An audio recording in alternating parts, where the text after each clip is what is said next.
আমার নাম শ্রীমতী লক্ষ্মী মণ্ডল আমার বয়স 42 বছর আমি বিবাহিতা My name is Lokhi Mondol. I'm 42 and married with 2 children. Ever since I got married, I've lived by the river. We've lost 3 houses, including this one. It's unbelievable. Can you imagine how hard it is to see your house destroyed? The day the cyclone hit, we put all our stuff on the bed. There was water in the room here and in the other one too. My husband and I fled. We left all our belongings behind. My grandmother and my 2 daughters weren't home, so my husband and I left to find shelter. When we got back in the morning, we found our things floating over there.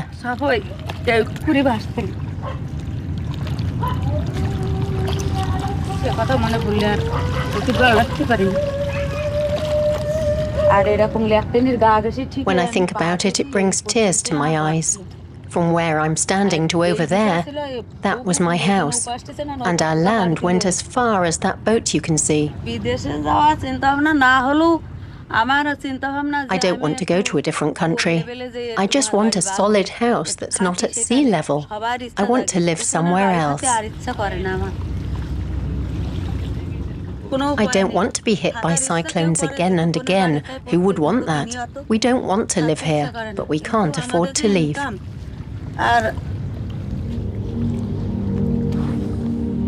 Across the world, the lives of millions of people are radically affected by climate change. Lokhi Mondol may be staying in her village for now because of a lack of money, but many others are already leaving their homes. Right now, these displaced people have no specific legal status. International law has no way to classify them. But local solutions are emerging to help these unprotected people.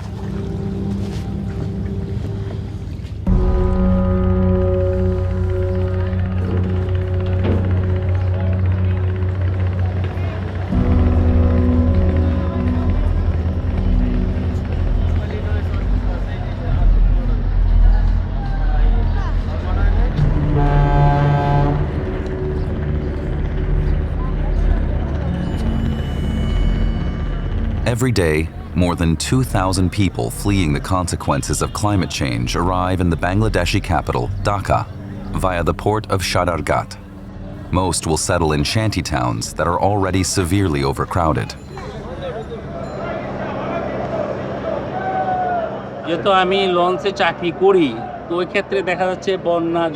I work on the boats and I see a lot of people coming from areas like Bola and Borishal, districts hit by natural disasters. They arrive with their mattresses and they don't know where to go. They've lost their land to the river. They come to try to live in Dhaka. Some do odd jobs like him, others live on the streets. Their lives are miserable.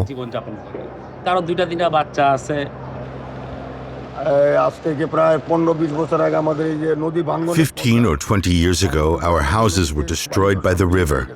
We lost everything. Then I came to Dhaka. I sell eggs in the port.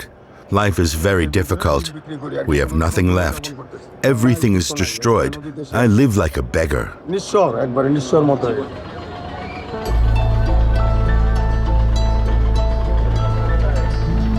For years, cyclones, drought, and rising sea levels have forced more people from their homes than war and conflict. In 2025, there were around 30 million of them. According to the World Bank, climate change could internally displace up to 216 million people by 2050. And yet, there's no international legal framework guaranteeing them specific protection. The law doesn't even give them a name. Are they displaced persons? Refugees? Or climate migrants? The international community turns a blind eye, no doubt frightened by the worst-case scenario. A massive influx of refugees into developed countries. But the vast majority of these climate change victims are moving within their own country or region. The situation of people being displaced by climate change is growing by the day. There's extreme weather events is forcing some 60,000 displacements per day. whether we're talking about droughts or floods or cyclones, the importance of dealing with climate change is that there's often very little in terms of protection, certainly international protection.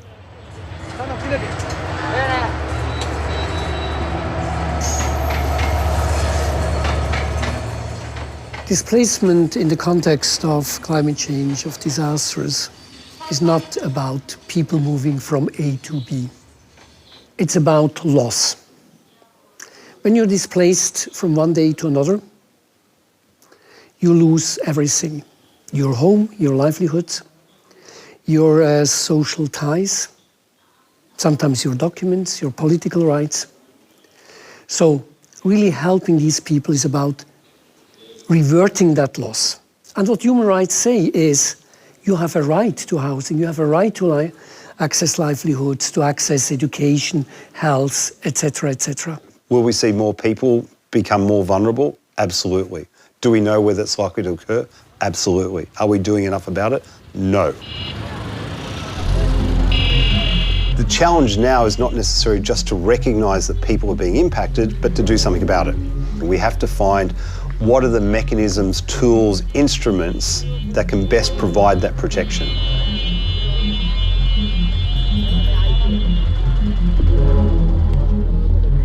Faced with a slow and timid response from the international community, the most vulnerable countries are also the most determined. In Latin America, the Pacific, and Asia, 3 countries are choosing to act, despite limited resources.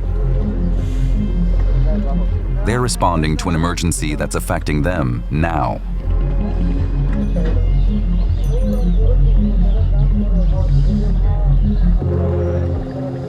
If you're looking at the realities in many countries when people are internally displaced, we have a humanitarian response. Food is distributed, maybe some tents, etc. And that's not the solution. That's short term, and it doesn't help people to rebuild their lives. Bangladesh really have developed a very interesting, innovative approach. Instead of people being forced to move to the big cities, where they end up in misery, somewhere in the slums at the outskirts of these big cities, they are promoting the idea of smaller cities or towns even to receive those who have to leave their homes, to help them to adapt to the new circumstances, and through that to rebuild their lives.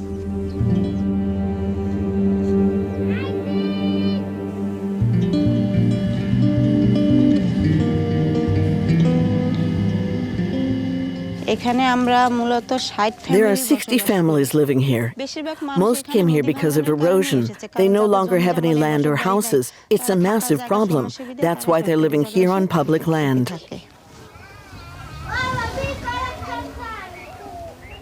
The government has provided this land. Those who lost their homes to erosion were able to come here. They had to apply to the town hall. 80% of Bangladesh consists of a large alluvial plain, which lies less than 15 meters above sea level. That makes it highly vulnerable to rising water levels. And Bangladesh is also one of the most cyclone-prone countries in the world. In the future, cyclones are expected to intensify, with storm surges also worsening thanks to rising sea levels. Under severe flooding scenarios, Bangladesh's GDP could be up to 9% lower than projected by 2050.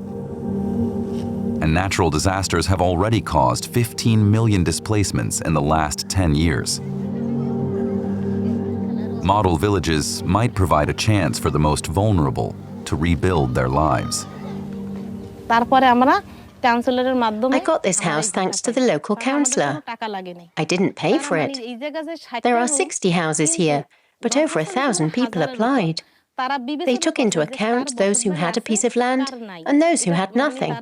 After a selection procedure, 60 families were given a house. So I came here. As I'm living here for free, I can save the cost of rent. It means I can do my shopping and send my son to school.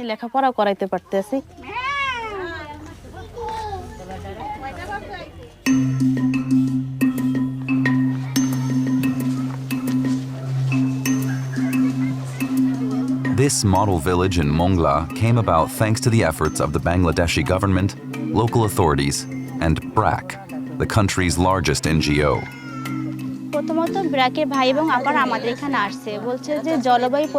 First, members of BRAC came to see us. They asked us about the problems we were having because of climate change, but we didn't know what climate change was. They taught us lots of things. Then there were several meetings. We chose 21 people from the 60 families. We realized that climate change was causing a lot of problems. Before, we didn't know anything. And it's very important knowledge to have. We identified our problems and drew a map of the neighborhood. This is the climate change calendar. It helps us to distinguish the periods when problems occur, such as salinity, and to understand how they affect our daily lives. The red line represents the present and green is the past. Today, the salinity period lasts from January to mid-June. It used to be between January and mid-April. Right now, rain and flooding is from mid-July to mid-November. Before, it was between September and the end of November.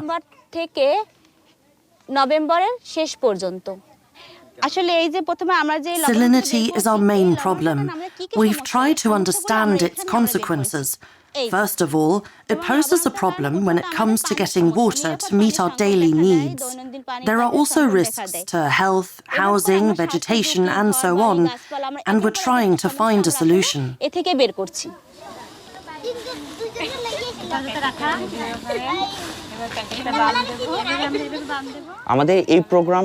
The project is designed using a participatory approach.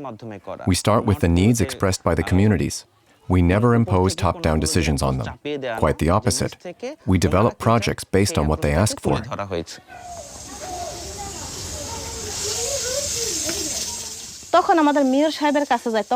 When we went to see the mayor, he said, "I understand you have a big problem with water. You shower with salt water, and I know you go a long way to fetch water." We discussed it with BRAC and got a lot of things done. Since we've had the pond, we've had no more illnesses. We no longer have any problems with water. Our lives are much better than before.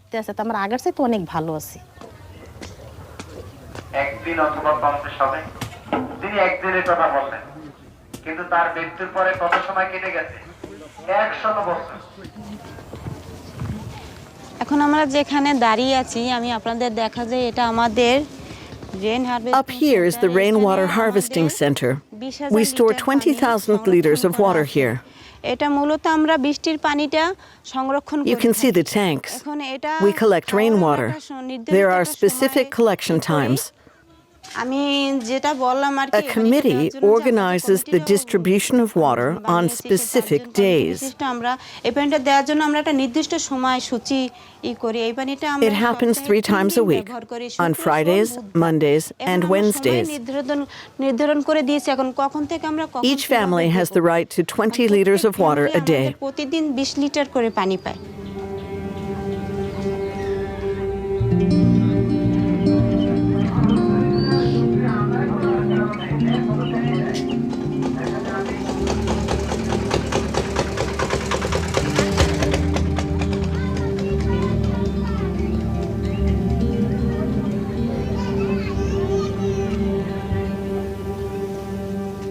When I was a baby, all the houses were swept away. So we lived on a boat for 3 years. We had to sleep in a very cramped space. It was very hard.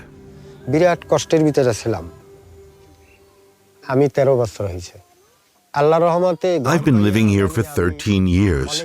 I'm lucky to have this house. I can live here and so can my children. I can even live here during the monsoon. I can't afford to build a house or go and live somewhere else. First, we have to have a roof over our heads. Then we can think about getting a job or earning some money. People like us who don't have any land, if they could just get a bit of something, I think their lives would be saved.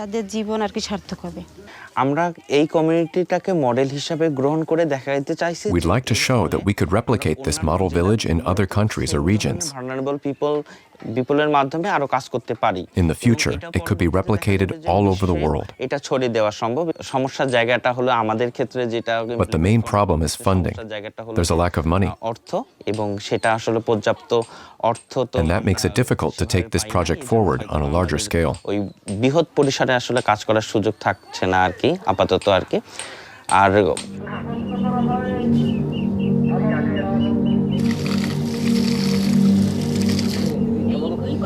Bangladesh currently has 4 model villages like this one in Mongla. The plan is to establish another 26 by 2030. But the country is expected to have 20 million climate migrants by 2050. These model villages alone won't be enough. The displaced people will need rights as well as shelter. The way climate change is being predicted, if the worst scenario becomes the reality, that will mean that 1/3 of the country will go underwater. That will mean that my children, my grandchildren, will be drawing the map of Bangladesh differently than how I used to draw it. This will also mean that a huge number of people will have to be relocated. Bangladesh is already the 8th most populated country of the world. We have very limited quantum of land. If we only emphasize on adaptation and rely too much on the resilience of countries like ours, please note that adaptation has its own limits. When with all the development interventions you can't prevent migration, then you have to make sure that those who are displaced are given the right identity and the right set of protection.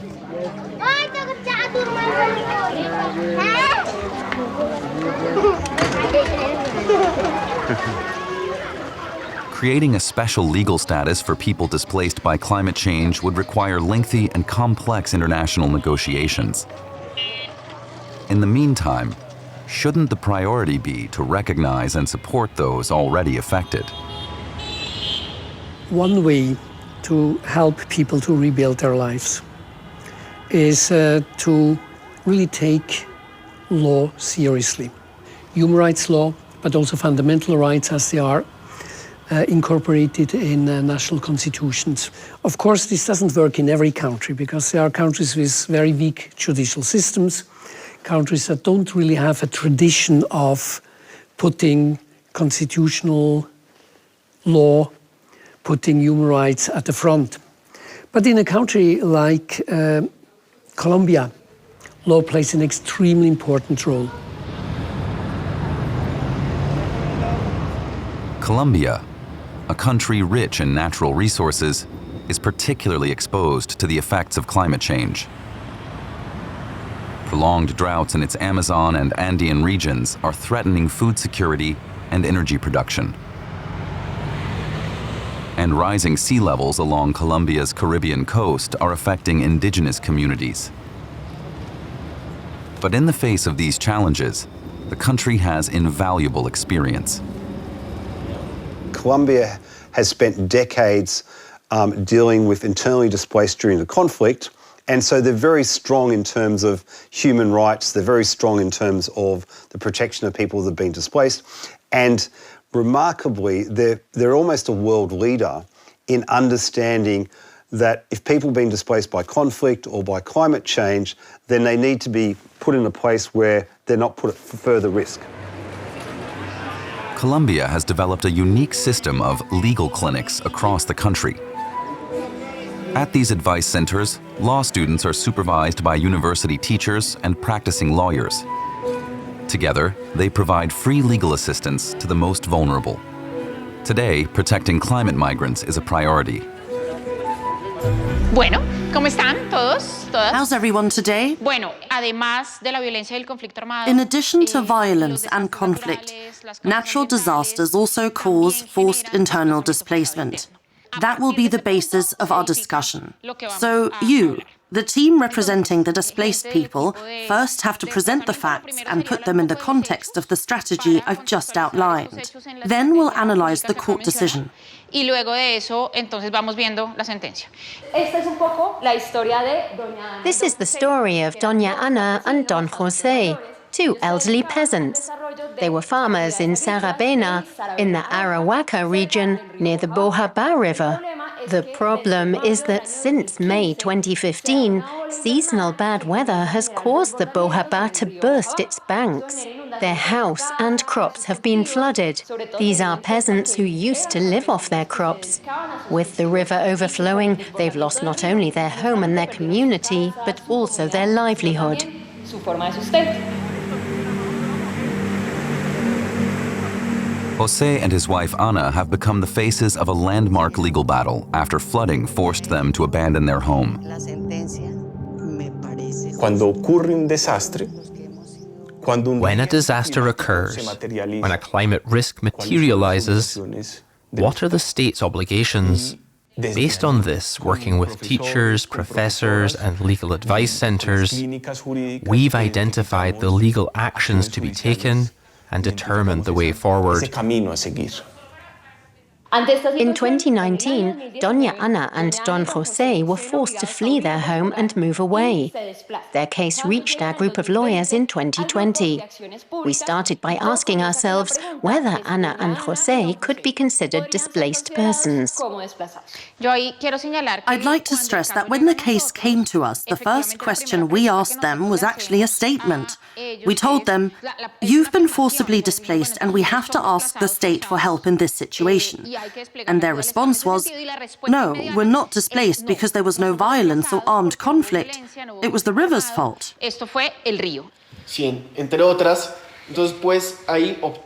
So we decided to go to the court of last resort, the Constitutional Court. After 4 years of court proceedings, Ana and José became the first people in Colombia to be officially recognized as victims of climate-related displacement. It's a decision that could inspire other countries. Los hechos son sencillos, pero a partir de unos hechos The facts are indeed simple. On the basis of these seemingly simple facts, the court has managed to come to a far-reaching decision. Judgment 123, handed down in 2024, is a historic ruling. The court emphasized a relevant point, that forced displacement in this country, and of course in countries all over the world, does not occur exclusively for reasons of violence and armed conflict. So that's the first thing this ruling does. It recognizes forced internal displacement due to what we call environmental factors. In other words, disasters and events linked to climate change. Hola, Cami. Dime, Cami. Y nos tocó abandonar el pedacito de tierra que teníamos. We had to give up the little piece of land we were cultivating because of these catastrophic events. I hope that the authorities, like the town hall and the prefecture, will continue to set up programs for other families so that what happened to us doesn't happen again.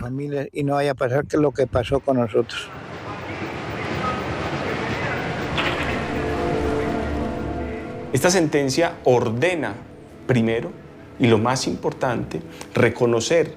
First and foremost, the ruling requires that this couple be acknowledged as forcibly displaced because of climate change, and that their demands are met, that they're compensated and relocated with all their rights guaranteed.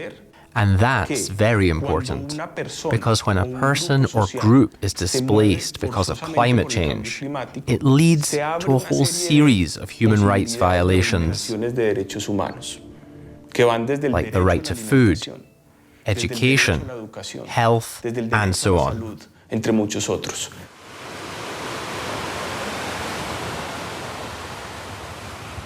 But climate displacement doesn't only threaten human rights. For those affected, it can sever an ancestral, almost sacred link to the land and to history. Personalmente para mí el mar es amigo. For me, the sea is a friend, but it's a friend who's angry. Because all along the Caribbean coast and in many other countries, it's angered by the different kinds of harm that have been inflicted on it. Se siente molesto por varias afecciones.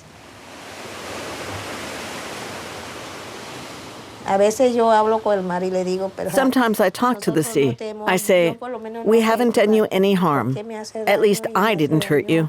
I wish it could say something back to me. I wish it could talk to me. I know it's difficult, but at least I know it can hear me."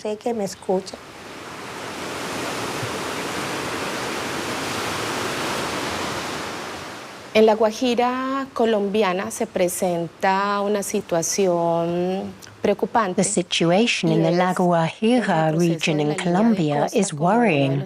The coastline is retreating due to rising sea levels and the heating of the Atlantic Ocean. This has an impact on some territories where indigenous communities live. Ethnic groups such as the Wayuu people, because their land is shrinking.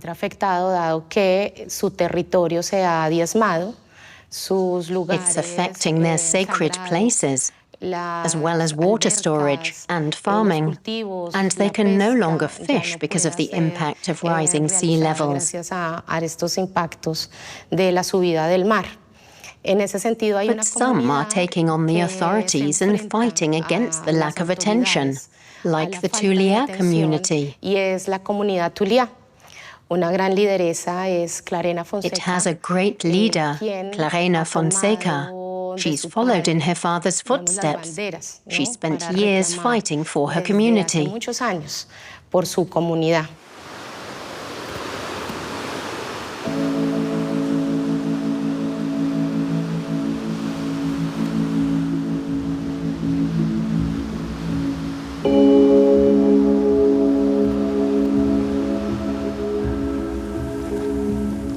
Mi nombre es Clarena Elizabeth Fonseca Uriana. My name is Clarena Fonseca Uriana. I'm the leader of the Cacheca Tres Tulia community. 42 families, around 139 people, live in this community. 39 personas.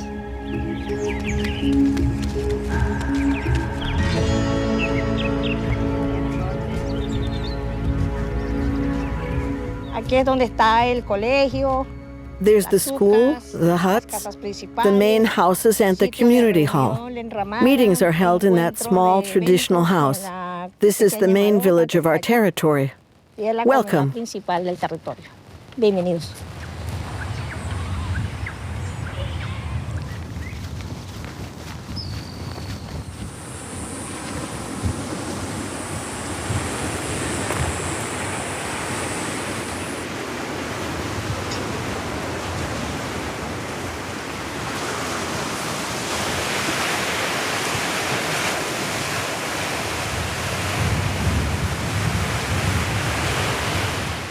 Llevaba 15 días de no haber llegado aquí. I haven't been here for 15 days. The sea has come in and washed everything away. It wasn't like this last time I was here. In other words, in less than a week, it's washed away a considerable amount of soil. We're talking about practically 4 or 5 meters of soil. Hasta aquí a unos 4 o 5 metros, más o menos. Cuando no llevo un metro, calculo de aquí con los pasos. Because I don't have a measuring tool, I'm calculating from here using my steps and my arms. I use a method that's traditional to my culture. In the Wayuu language, it's called kouya. When you calculate a meter like this, you already have a measurement, and so on. You move to another point, and you have another meter. You calculate more or less where you put your foot, and so on. About 3 or 4 meters have been swallowed up.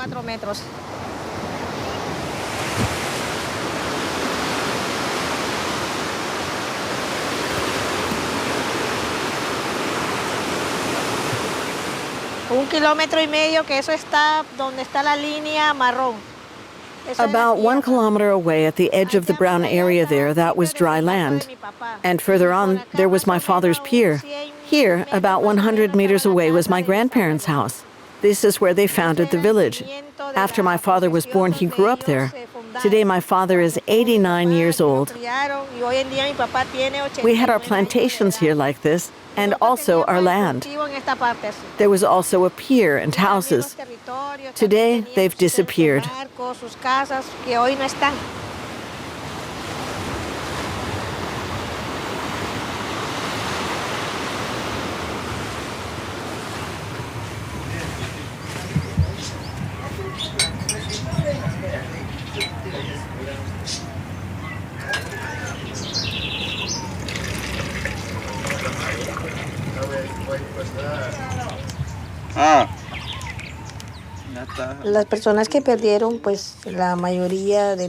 Most of the people who lost land, those closest to the sea, have had to leave. And when they get to a city, nothing is the same. They suffer from hunger and the cold in Bogotá. They don't know anyone.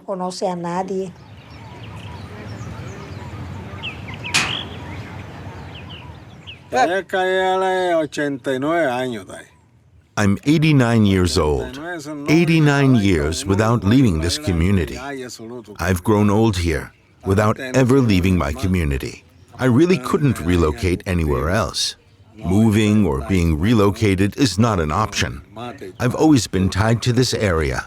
It would be very hard and brutal for an old man like me. I don't know anything about working the land or farming. I'm a man of the sea. I'm used to an ancestral routine on my land, always facing the sea and fishing, even if I see my territory shrinking a little more every day under my feet.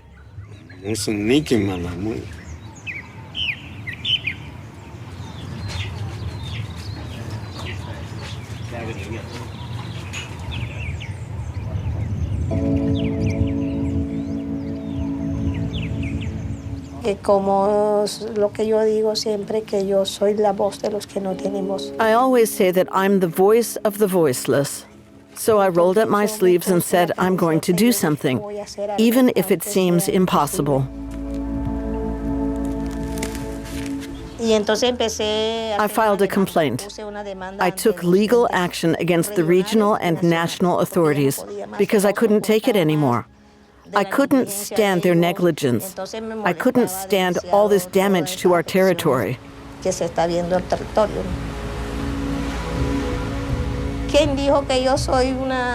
Who says I'm weak? No, sir, I'm strong. I'm a warrior, and I'm moving forward. We don't have 5 years to wait for a judgment.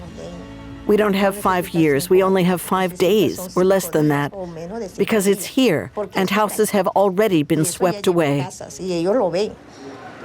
Faced with the growing impact of climate change, Colombia has since adopted a landmark law recognizing climate-related and environmental displacement.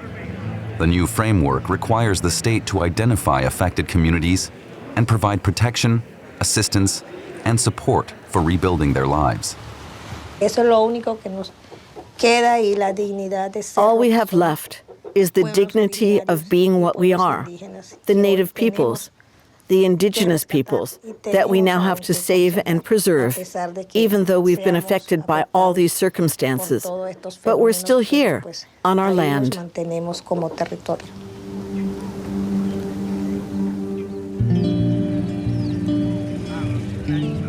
The connection to the land and tradition, which Clarena is defending, is also at the heart of strategies in other regions, especially when it comes to a new right, the right to remain.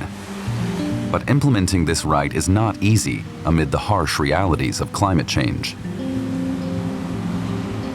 In the South Pacific nation of Fiji, rising sea levels and intensifying tropical cyclones have already caused considerable economic losses. The country consists of an archipelago of more than 330 islands. Like other micro-island states in the region, it relies on tourism and fishing, two sectors directly affected by the climate crisis. to ensure the survival of these communities and their cultures, adaptation and resilience measures are vital.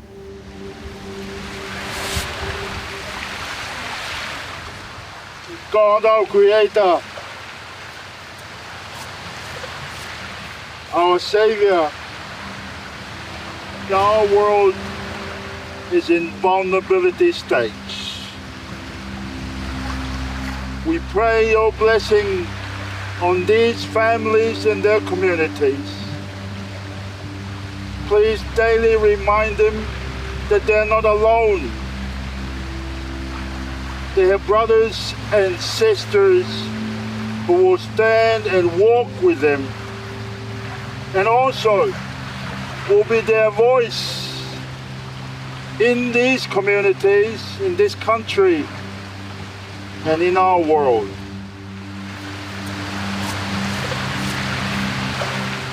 PCC was established in the 1960s across 19 Pacific Island countries and territories.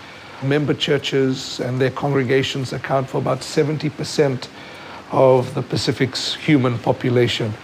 Well, I think particularly in the context of climate change, there has been, particularly recently, a lot of focus on the issue of climate-induced displacement, relocation and migration.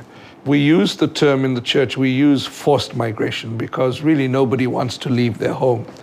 And if you visit our people and you see their almost spiritual connection to the land that they have lived on for generations, where many of them, their umbilical cords are buried with trees and things like that. You know, ultimately people see that movement as a disconnection from land and a disconnection from their identity.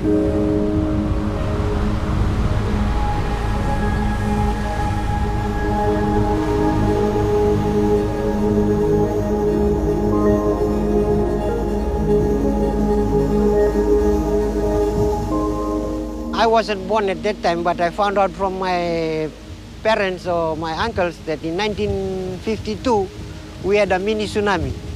And from that time the places started eroding. But at that time climate change wasn't recognized. Climate change was recognized in 2004.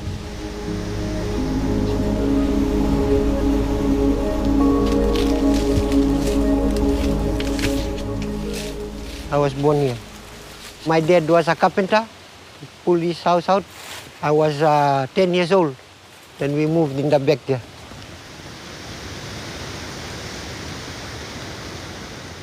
Why you see the place is all bushy, we don't want to destroy it so it can hold the land to don't erode faster. So that's why we have planted coconut trees and some this palm, this pandanus, so it holds the land. Because we don't have any soil, it's only sand.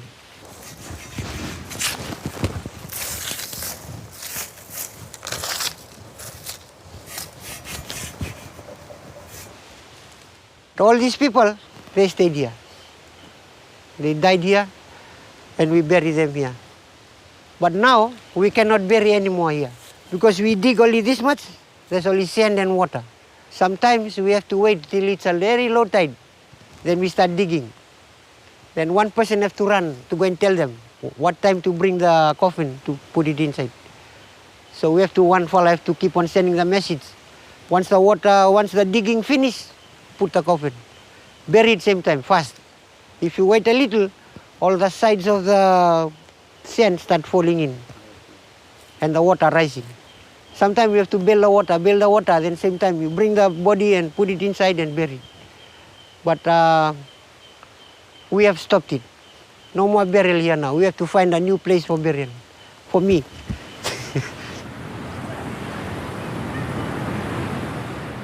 Fiji has about 1,170 communities.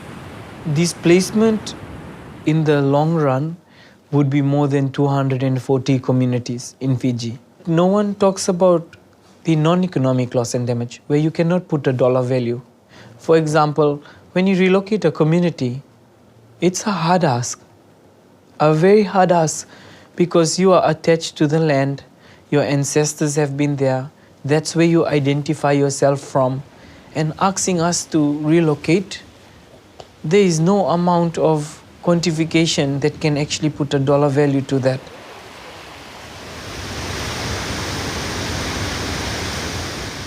If you're saying for me to relocate or move, I think it's very hard for me to move. Because I've been born here, I lived here all my life. I lived there for 58 years. And if you're asking me to move now, I cannot leave my ancestors out there in the sea, as you can see. Those graveyards were old, so we just left it like that. I was very young that time, but we couldn't do anything. We had no other place, no other option. So we didn't touch anything from there. So we just let them rest in peace. We don't want to disturb them.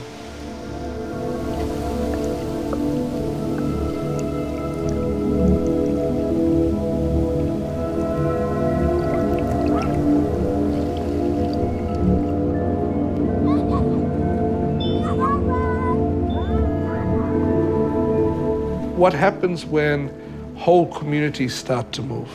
How do we make it from communities who are thinking from a concept of exile? We have seen relocation that is done well. We have seen relocations that have not gone well. There are relocation guidelines that have been developed by many countries, standard operating procedures. But the challenge that we face is that these things need to be contextualized to each community. And the right of the community to not only move but stay in place.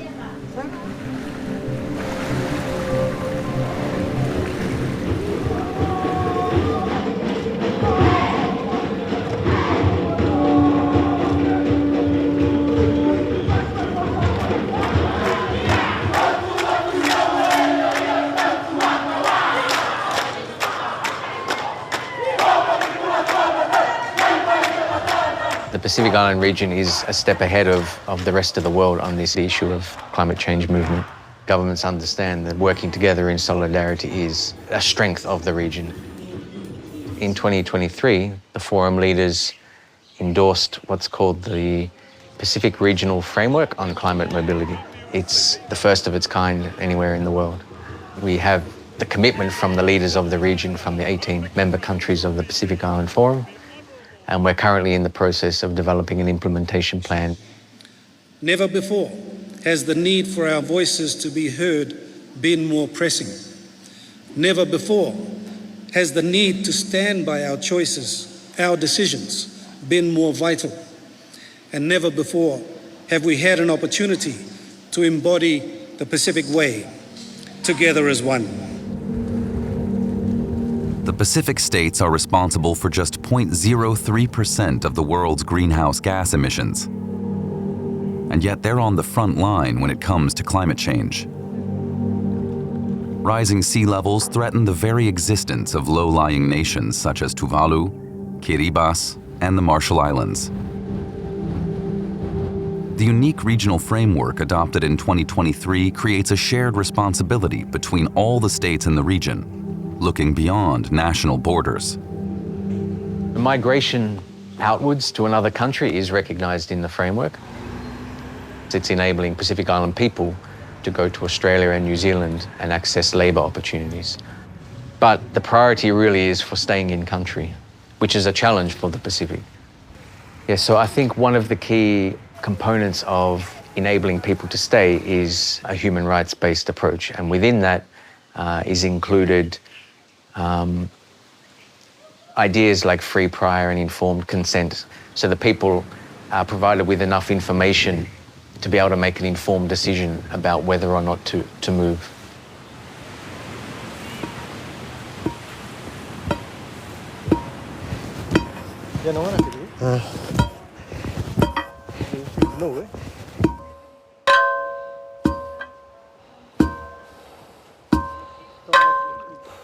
FNB wanna be going inside.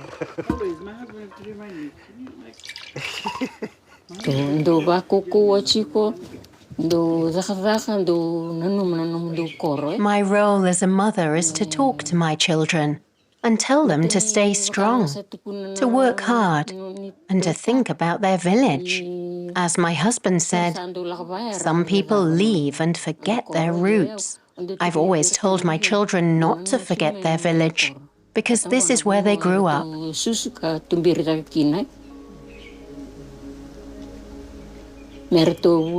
this is where they were born.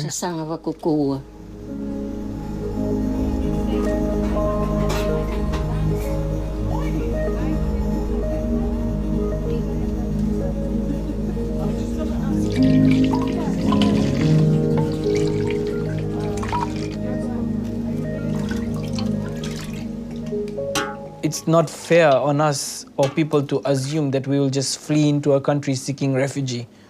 We don't work like that. We never have and never will.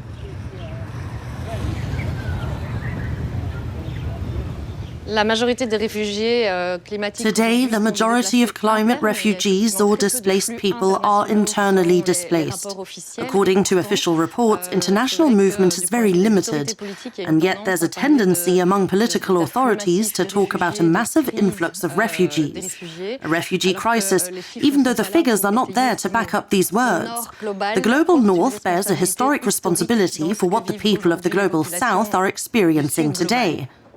In terms of law, we in the European Union can develop a form of legal protection for environmentally displaced persons. They could then be defined as climate refugees. We need to start by defining them, but that could give rise to humanitarian visas and temporary protection like with Ukrainian refugees. Unfortunately, the current political situation means we're a long way from developing that type of approach.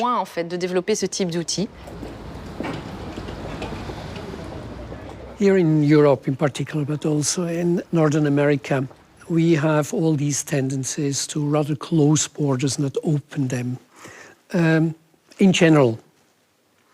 And in Europe, we don't have many discussions about the admission of people affected and displaced by climate change impacts. We need really to think hard about how globally we are facing this challenge. Because the challenge will not go away, it will increase.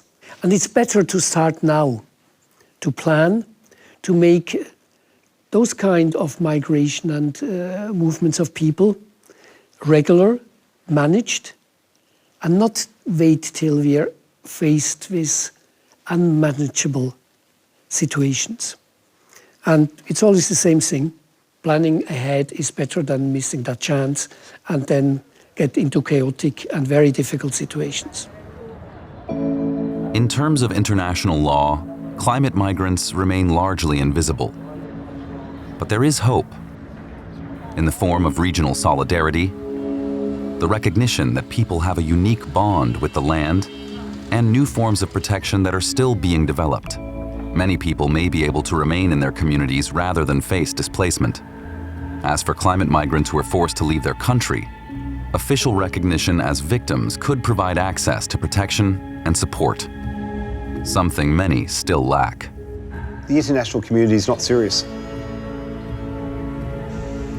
There is funding out there. If you look at the amount of money which is being provided on the development of AI and compared that to the amount of money which is being provided to emergency support, building weather-resistant shelters, making sure that people can live in dignity, there's a discrepancy there. People find it difficult to find a return on their investment helping people. But we're saying it's humanity. If you don't want refugees and others coming to your regions, then do the obvious thing by providing the support where people are.